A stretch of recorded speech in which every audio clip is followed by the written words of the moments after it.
Hello, everybody. Happy Tuesday. It's Dave Neal, stand-up comic, host of Bachelor Nation News. We've got this story, which is essentially Madison Pruitt on her book tour. But, hey, we'll read a few quotes. I'll take the bait. I'll do it. Let's get into it. Follow me on Instagram at DNeals. And shout out to Jen Murphy for sending me this package. Hip, hip, hooray to 50K. Now, we're not at 50,000 subscribers. We're at like 46,000. But I tell you what, I'm going to open this package Castaway style, Tom Hanks style, only when we hit 50,000. Now, is there something perishable in there? We're not really sure, but it came internationally from Canada. So help get us to 50,000. I think we'll get there after Thanksgiving. But if you aren't subscribed or you think you are, double check now. You may not be. And get on that. All right, we'll get into this story here. I got a few other topics before Madison. Let me know if you guys want a video about this. This is realbachelorjobs.com. Which I honestly have just found them recently. It's a blog that kind of calls out Bachelor contestants for their sham jobs and kind of something multi-level marketing. And I know I get comments from you. I love my essential oils and so does my community. It's like Jennifer's broke, that lady down the cul-de-sac who avoids you whenever she's getting the mail. She can't buy any more of your, Purell, whatever the hell you're selling. All right. But Jamie, they unearthed a bunch of his old tweets, and it's problematic. I mean, he's the villain of the season. Ugly girls deserve a chance, too. That's why God created After Hours. I don't even realize. Okay, there's a lot there. So anyway, do you guys want to see this video, or are you done reading people's old tweets? I mean, we're still going to find out tonight how much of a villain Jamie actually is. If you don't know who I'm talking about, let's go back to a photo here. This is the guy right here on the right. That's Jamie, right? He's the one who's like, everyone's talking about Michelle, and it turns out nobody was.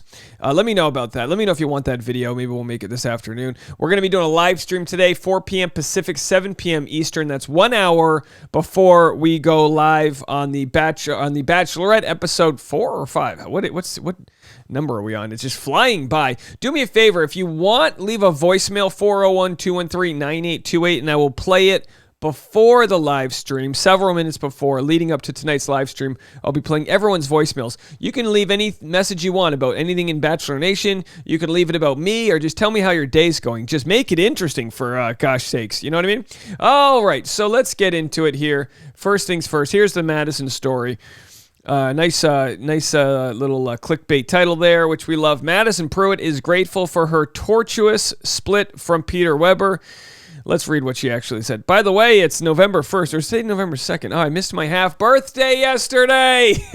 Can you believe that? Oh my gosh. My half birthday is one of my best friend's birthday, and that means I forgot to give them a call. Yikes. Okay, I'm a bad person. I'll get on that right away.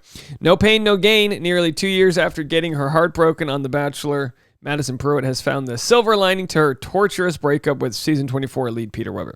All right, they said torturous twice so far. Apparently, if you just put it in quotes, you can make it sound anything like whatever. In moments of pressure, in moments I felt attacked, or when I felt hurt, or when I felt pain, I think it was taking a step back and realizing I am part of something so much bigger than me. The franchise alum 25 exclusively told Page 6 in a new interview while discussing her faith-focused memoir. Made for this moment, standing firm with grace, strength, and courage. Yeah, Peter Weber was standing firm too when you stood him up at the fantasy suite. I'm kidding.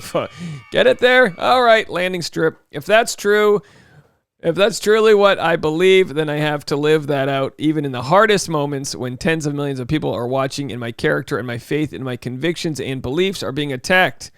Boy, listen, again, race Catholic, but nobody wants to play the victim more than the Christians, right? Oh, they're stealing Christmas from us. Oh, they're coming for your prayers. It's okay, come on.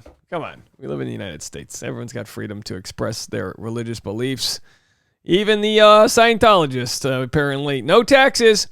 All right, so anyway, she feels like she's been attacked by millions. As viewers will recall, Barb came for Pruitt during a conversation moderated by former host Christopher Harrison.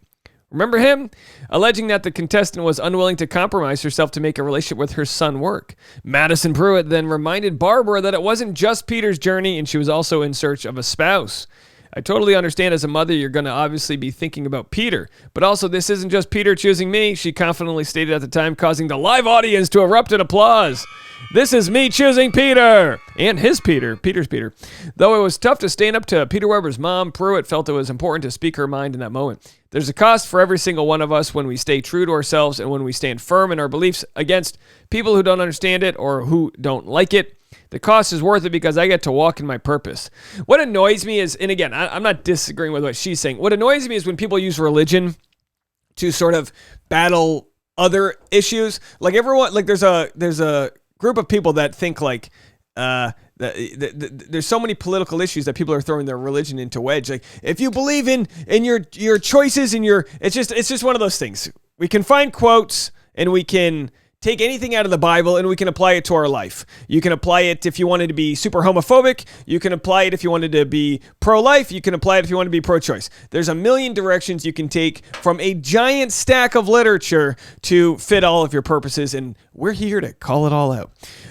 Madison Pruitt, a proud Christian with a capital C, told Peter Weber 30 that she was saving herself for marriage early on in the season, but when she learned that the pilot had been intimate with his other finalists during Fantasy Suites week, she walked away, a trying experience, she recounts, and made for this moment. Yeah, you're not supposed to, save yourself for marriage, but wasn't this when people were getting married at like 15? In today's world, everyone's getting married later and later. Wouldn't you hate to be Luke P? You're like, I agreed to save myself for marriage, but who knew it was going to take so long? You know what I mean? I'm going to save myself till I hit 50,000 subscribers, and then we're going to give it up for you guys.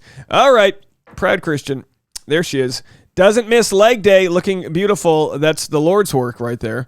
That was probably one of the hardest, lowest, darkest, loneliest moments of my life. That week was torturous, honestly, without being able to go into full detail about everything that week really entailed. It was just torment. No, go into full detail. You wrote a book. Go into detail. You're having these very deep, loving feelings for this person while also at the same time knowing that they are physically exploring their relationship with other persons or other people. We call that bumping Harrisons. Also, not going to forget this gift I was giving. That is a bumping Harrisons embroidered framed portrait there. We're going to put it in the barn. Weber ended up calling off his engagement to final rose recipient Hannah Ann. Can you imagine Hannah Ann was the final? Who would have thought? It's been so long. So after he and Madison made a plan to reignite their romance, however, the pair ultimately parted ways once again over fundamental differences. It was a different position for the both of us to be in, and I understood that, Madison explained. But at the same time, I had to stay true to myself and had to keep my standards high and be unwilling to compromise on what I need and what I want in a relationship and ultimately in a marriage. When someone says they keep their standards high, you're implying that the person you were with had low standards. Maybe Pilot Pete has low standards. Maybe, it's all about perception. Maybe to you, his standards were low. Oh, here it is. Madison Pruitt reading her own book. Or is she so bored by the book that she's watching TV? She's watching Real Housewives of Orange County. I don't know. Real Housewives of Joel Osteen's Church. Is that a show? I'm sure that's a show, right? It's on the Christian Network. Asked if she and Madison may have lasted had they... By the way, God made me in his image too. So if you don't like me joking about Christianity, God does, okay? Because we live in a country that separates church and state, and either way, the church finds me funny. I do think there probably would have been a little bit of a difference had I had the first date, but at the same time, that's a toss-up game. We don't really know. At the end of the day, it is what it is. The two quotes I hate the most are when people say at the end of the day and when people say it is what it is. And she said them at the same time. Do me a favor, leave a comment that says at the end of the day, it is what it is, and then just put some crazy statement that you can get away with saying because you said it is what it is. It's like, you cheat on your wife. She's like, what are you doing? I'm going to divorce you. You're like, at the end of the day, it is what it is. No, it is you being a POS. According to Pruitt, she hasn't spoken to Weber since releasing her debut tome last month, but is hopeful that he'd be inspired by her words. What does tome mean? Let me look this up. We need to know these things. Is that a typo? Define tome. Is it a typo or is it just me not knowing what tome means? That has to be a typo, right? I just don't. Tome, a book, especially a large, heavy, scholarly one. Okay, all right. Let's not call her faith-based memoir a large, heavy, scholarly one. All right. I didn't even know what tome was. Now I know. Is it pronounced tome or is it like Tomei, like Marissa? Is it Madison Tomei? All right, let's get back into this real lengthy piece we have here on page 6. I don't know what's going on in his mind. I do know we were on great terms when we split, and I've wanted nothing but the best for him. I hope that if he were to read it, that he would feel encouraged by the message. I don't speak a negative thing about him or even his family, even in the moments where I felt attacked. Well, that's why people wanted to buy the book, to watch you talk some trash. Madison elaborated, I've learned from those moments and I've grown from those moments. I don't look back on my relationship at all and have anything but just a heart of gratitude. There he is. They found the schlubbiest photo of Pilot Pete. What are they? He's hunched over. He's like, why am I here? What are we doing? You could have taken a better photo. Or they could have chosen one, I should say. Peter Weber recently confirmed to page 6 that he hasn't read Madison's book, but supports her literary endeavors nonetheless. I've got nothing but great things to say about her. He told us, adding that he is super stoked for his ex. She's always carried herself in the best way possible. I'm excited to see all her success that she's accomplished. Look, good for Madison. I'm not here to talk too much trash, but I will say, listen, whenever you see someone profiting off of their religion, it's an eye roll. It's an eye roll for me, because I was raised that you pray in private because it's like a humility thing. So when you see someone like doing a touchdown dance with like, yeah, praise the Lord, that's fine. But I don't know, maybe it's my own, and I was taught that you do that thing in private because you're not supposed to wear your religion, almost like Alcoholics Anonymous, right? You don't tell people you're in AA. If they see that you're a vibrant person and they ask you about it, you can tell them, hey, how'd you get your life back together? Well, I've been going to church. Oh, tell me more. Versus, I go to church, you know what I mean? And I get it. She was on a dating show. She's going to talk about her faith. But to me, and I had this same issue with Mikey Planeta, and I have it with all of them, that people wear their virginity as their personality, so that when they have the purity ring, everyone's like, yay, purity ring. They've been getting accolades since they were 13 for signing the chastity contract. Like, I'm not gonna bump my Harrison until we sign these papers in a court. How bizarre and archaic is it to me? I think you can bump your Harrison with whoever the hell you want. I think you can have short trysts and long trysts, and you can write about it in your tome. Don't talk to me with that Toma voice. Tome, T-O-M-E. All right. It's hard to say with the allergy. All right. But anyway, so my point being is that the second you lose your virginity, and this has been told to me from countless people in the purity culture, or I should say the people that have come out of the purity culture, talk purity to me on Instagram, talks about this all the time.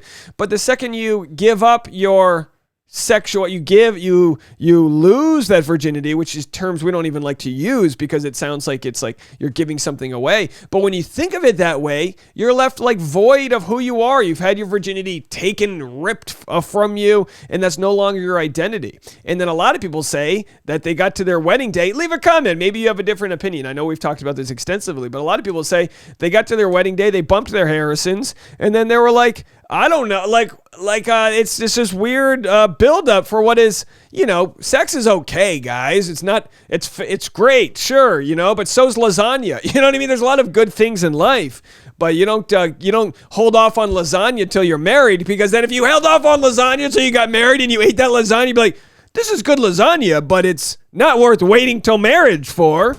That's what I'm saying. You know me.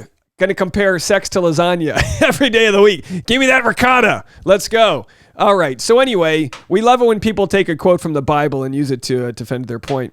Profiting from religion. And again, I'm not saying Madison's doing this. She's sharing her story. We're using her as an example. I'm sure she's a lovely person. I know I kind of go hard in the paint on her as an example, but it's just, at the end of the day, it is what it is. Oh, I crack myself up. Do I crack you up? Not really sure. At the end of the day, you do just fine. Matthew 21. Jesus entered the temple courts and drove out all who were buying and selling there. He overturned the tables of the money changers and the benches of those selling doves. It is written, he said to them, my house will be called a house of prayer, but you are making it a den of robbers. Now, this isn't necessarily Madison, but churches in general, like the church, the industrial Christian complex that exists in the United States should be troublesome to people. The churches don't pay taxes, they hide a ton of crimes, and they're just like a home for corruption. I mean, how many pastors, I had to find the Lord again after I cheated on my wife with my nurse, or I knocked up somebody and got an abort. It's one thing after another. Humans are going to be flawed people. Don't put them at a higher level. Hey, Christians, Catholics, all alike. It's a dangerous place to be, especially when money's involved. It's one thing to take money and give it back to the poor, but, we know some of these mega churches are flying around in private jet planes. It's ridiculous. Well, God wanted me to have wealth. Yeah, did he? I don't know. I'm not really sure about that. After Christ's triumphal entry into Jerusalem, he went into the temple to see the market of stalls selling animals and birds and the money changers. Why were they there in the temple? Well, the temple authorities decreed that people could not use the common coinage to give to God or to buy sacrifices because the Roman money was unclean. So worshipers had to buy temple money from a money changer who added a large commission. Long story short, corruption happens within the church, and Jesus Christ is trying to get rid of it. I'm not saying Madison's corrupt. I'm just saying she's going to be selling a large number of her books to people that want their sons and daughters to remain pure. She's selling her story of purity culture, and that's part of it. Obviously, she has a memoir. It's not just going to be about purity culture, but that's kind of her brand. Jesus Christ had come to earth to bring people back to worshiping the true God. He found that the worship place had become a marketplace where traders conspired together to defraud the worshipers of their money and God of his honor. Jesus knew what he would see and what needed to be done. He had to expose greed dressed up in religious clothing and demonstrate that the traders were worshiping a false god. Money! Matthew 6:24. Anyway, you got it all. Greedy Christians are a disgrace to the gospel, which is rooted in the grace of giving. This ranges from theft of money, fraudulent requests for charitable giving, to unfair trading and pricing, to writing your own tome. This thought may not be, am I pronouncing it wrong? Tomb.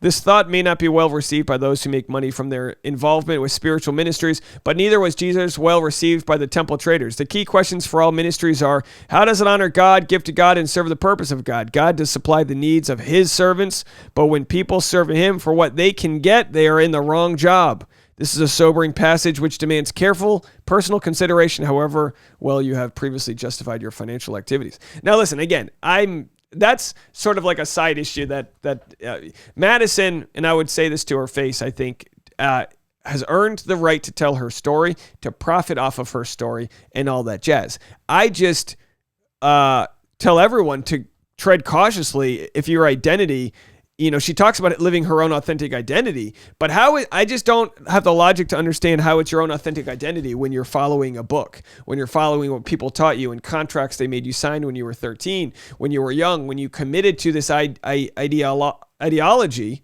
of being, a virgin until marriage, when you're committed to that before you even have a fully functioning brain. You couldn't get a loan out at 13, but you can sign your virginity away to some creep in your church who's like, here's a purity ring. Don't go bumping Harrison's. It's like, sorry, mister, can we go back to eating lasagna after Mass? All right, I don't know. I'm probably pissed someone else off. But my points is that religion and the pursuit of spirituality is a good thing when you are using it to help others and to raise the energy and love frequency around us. Too often, religion, unfortunately, is used to sow fear and divide. My way is the right way, yours is the wrong, let me save you. And then when we have a savior complex, we just create this divide between people that think they have the truth and people that don't have the truth. You can't handle the truth. And the truth I believe in life is to have empathy and grace for others, especially those that have differencing of opinions of yours. And I've got grace for Madison. I am looking forward to getting some more clips once the book comes out, or I guess once someone posts it, because I'm not going to buy it. I bought the Colton Underwood book. I did my time. That's my tax write-off for the year. Anyway, folks, let me know what you guys think. Live streams today before and after tonight's Michelle's episode of The Bachelorette, and plenty of other content coming your way. We'll talk to you in a little bit. Bye, everybody.